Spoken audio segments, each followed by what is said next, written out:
The Sports Renegades podcast on SportsTownChicago.com.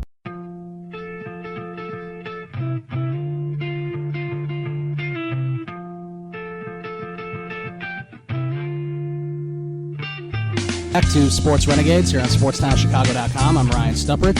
And I'm Ryan Risky. And yes, today on the show we're going to start off talking about the Cubs as they are off to a hot start. They ended up losing 2 games in a doubleheader yesterday, but they've been playing really well, and I believe their record right now is 26-8 overall, which is really good, obviously, and it's their best start since 1907, which they ended up winning the World Series that year. Yeah, well, let's hope history repeats itself here. I mean, they're just off to a blistering start. They're hitting on all cylinders. They're hitting the ball well, getting clutch hits, hitting home runs. Their starting pitching's been great. The bullpen has been great. Defense has been great. Not much to complain about. No, that's the thing. There's nothing to complain about yet, and they also lost 2 games in a row for the first time this season, and that was yesterday, and that's the furthest into a season that any team has lost 2 games in a row since the 1929 Philadelphia A's, and of course that was before they moved to Oakland. And that was an interesting stat that I saw yesterday. It's just it's very fun to watch, and of course it's always good when they win. And the thing is, in clutch ways, they hit a walk-off home run on Mother's Day with Javier Baez, which you were at that game, which is pretty exciting. Yeah, it was, and there was actually a lot of angry people at that game. Like, as it got deeper into extra innings, people were just complaining that they should have left an hour ago, or like this is in the 12th inning, saying they should have left an hour ago if they knew it would still be tied, like a mother and a mother and her son. Like, they're just complaining, and I'm just like, enjoy the game. I mean, there was a lot of families there, which you could tell there were people in those families that couldn't wait to leave, and then the game goes 13 innings. I mean, I get all that. It's just, I feel like since the Cubs have gone off to such a historic start that everyone, feels. I feel like they feel spoiled when, it's like 3-3 in the 12th inning. You're like, how come the Cubs haven't won yet? Like, I feel like people are spoiled, and they don't quite get that that's not how baseball works. Right, and the thing about that is, I mean, in extra innings, each half inning, the Cubs and Nationals were getting runners on base. Then the Cubs would walk Harper, and then Zimmerman would make an out. Yeah, and we should talk about that, too, because that was ridiculous. I forget who it was on the Nationals who said after the game that the Cubs were playing scared baseball. That was Tanner Roark, and he's wrong. Joe Maddon challenged the other 8 hitters in that Nationals lineup to beat them, and they didn't. There was no reason to pitch to Bryce Harper because nobody was hitting, and Ryan Zimmerman set a Major League record by leaving 14 men on base. Unbelievable. I mean, how do you leave 14 people on base? I think the bases were loaded at least twice for him. They were, because they were walking Harper with first and second and 2 outs. And that's good strategy. That's not, playing scared baseball. That's good strategy. If there's an open base, best hitter in baseball's is up to the plate, you walk him to get to Ryan Zimmerman. Right, and as I said, Joe Maddon challenged the rest of that Nationals lineup to beat the Cubs, and they didn't. Right, and I think he had 6 or 7 walks in all. It was 6 walks and a hit by pitch. 6 walks. 3 were only 3 were intentional. I feel like a lot of people don't understand that 3 of them were intentional.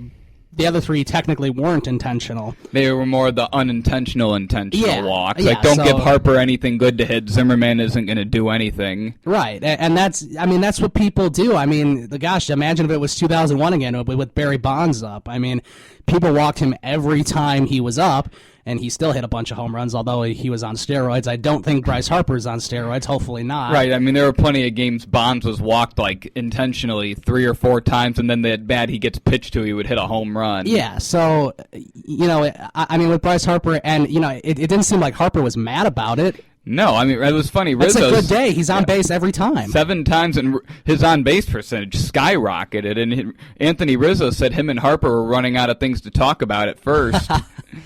That's funny. Yeah, because it's true, too.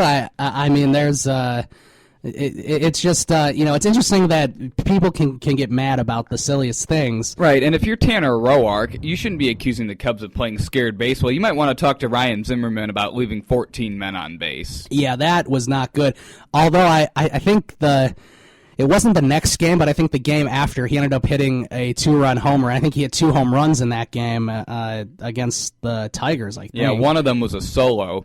And speaking of the Tigers and Nationals, Max Scherzer tying a Major League record by striking out 20 batters. Absolutely awesome. I watched it live. It was on MLB Network. It was so awesome to watch. I felt like he wasn't going to get the record just because no one can seem to get over that 20 strikeout plateau. I mean, the thing is, that's a lot of strikeouts, 20 in a game. I know. And it's not like it's easy to get to. I mean, that's hard to get to. I mean, it's only happened. Roger Clemens did it twice. Kerry Wood did it once. Randy Johnson did it once. I didn't even know Randy Johnson had done it until the Cubs broadcast was talking about it, and they said that he doesn't get credit for it in the list of 20 strikeout players because that game went into extra innings. Even though Randy Johnson struck out 20 batters in 9 innings, it went 11 innings, so he doesn't get credit for it. I thought about that. I was like, how? Like, because before that, I was like, it's only Kerry Wood and Roger Clemens, and I was like, where have I been? I've never heard of Randy Johnson striking out 20 in a game because when the list of players of who struck out 20, it's all listed as Kerry Wood and Roger Clemens. Yeah, and it was interesting that you say that because during the game I was like, if this game goes into extra innings, does he still get like the credit for a 20 strikeout game? And I guess he kind of does, but kind of doesn't. Like, it won't show up in official stat sheets, I guess. But, 20 strikeout game. He struck out Miguel Cabrera, which was Victor Martinez really cool. was the only batter that Scherzer didn't strike out because a lot of guys were 0 for 3 or 0 for 4 with 3 or 4 strikeouts. Yeah, and the interesting thing about it was still a game at the end. Someone hit a home run. I think it was J.D. Martinez hit a home run in the 9th inning to make it 3-2. So the Tigers were down by a run, but Max Scherzer was still able to do it. And what made it even cooler is speaking of that, also of the 5 20 strikeout games, Brad Ausmus has been a part. He's been a part of 3 of them, and each time he was on the losing team. I didn't realize because he managed the Tigers. Right. He was on the Astros when Wood struck out 20. Yep.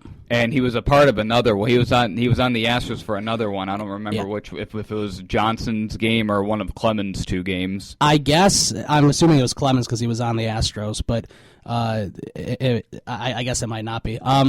But Kerry Wood, that was probably the best 20 strikeout game because it was a one-hitter, and it was just a little single. And a lot of people still argue that shouldn't have been a hit.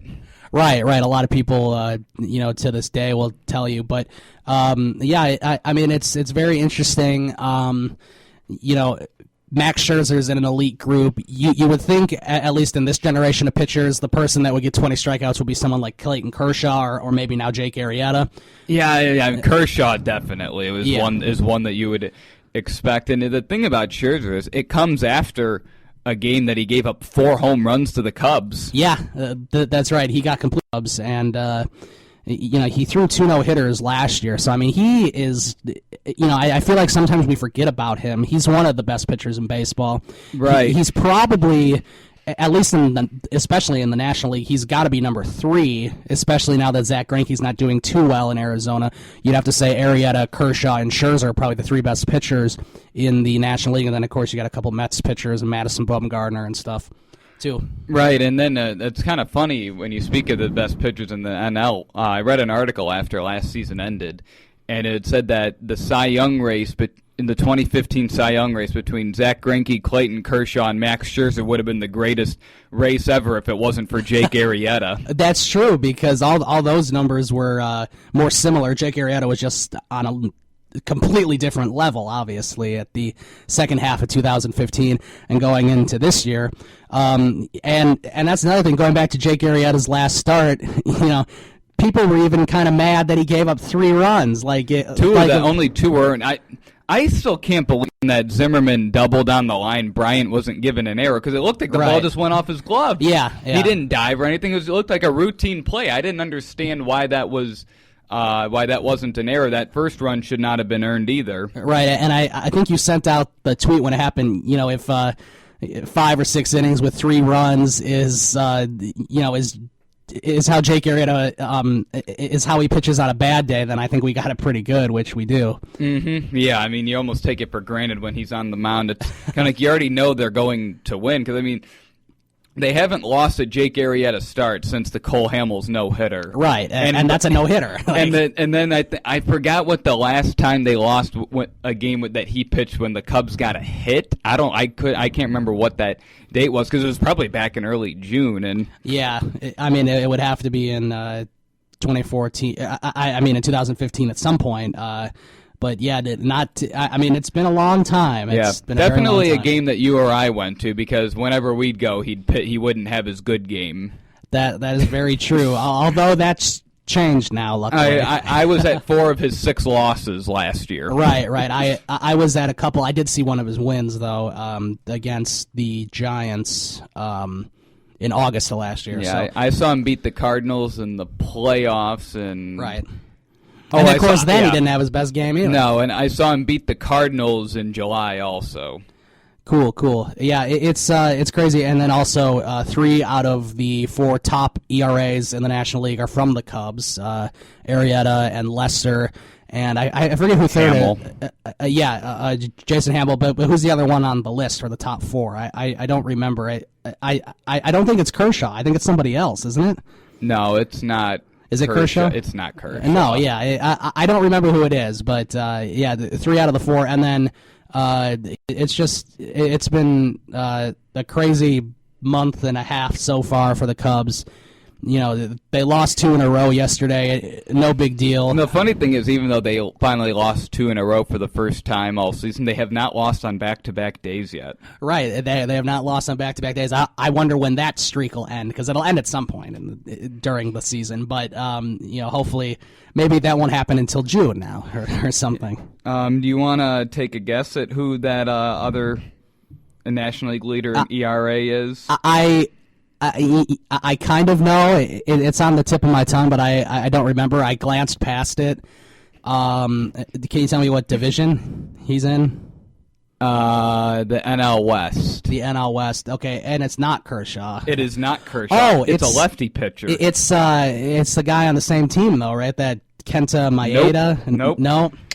Maeda's ERA is up at 2.30 now. Okay. He's not on the Dodgers. I don't know who it is. You might as well just tell me. He pitched yesterday for the Padres. Oh, really? Okay. Yeah, that's interesting. Drew Pomeranz. Drew Prom. I know he started off good. He had like a 2-point-something ERA going into the game. 6 shutout innings and 10 strikeouts. Yeah. He's second in ERA at 1.80.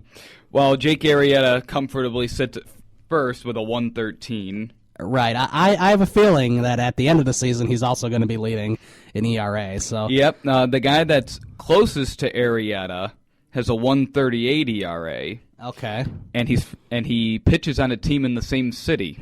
Yeah. That's Sale or Quintana. It is Quintana. I assumed it just because Sale can't seem to pitch well against the Twins, although he did that last game. Yeah, I was there. Right. I went with 3 friends. We went to get the Chris Sale K-counter bobblehead. Yeah, I saw that bobblehead. It's cool because you can move the numbers on it. Yeah, the Cubs might want to come out with a Jake Arrieta ERA counter soon. Yeah. Chris Sale is 5th in the MLB in ERA at 1.79.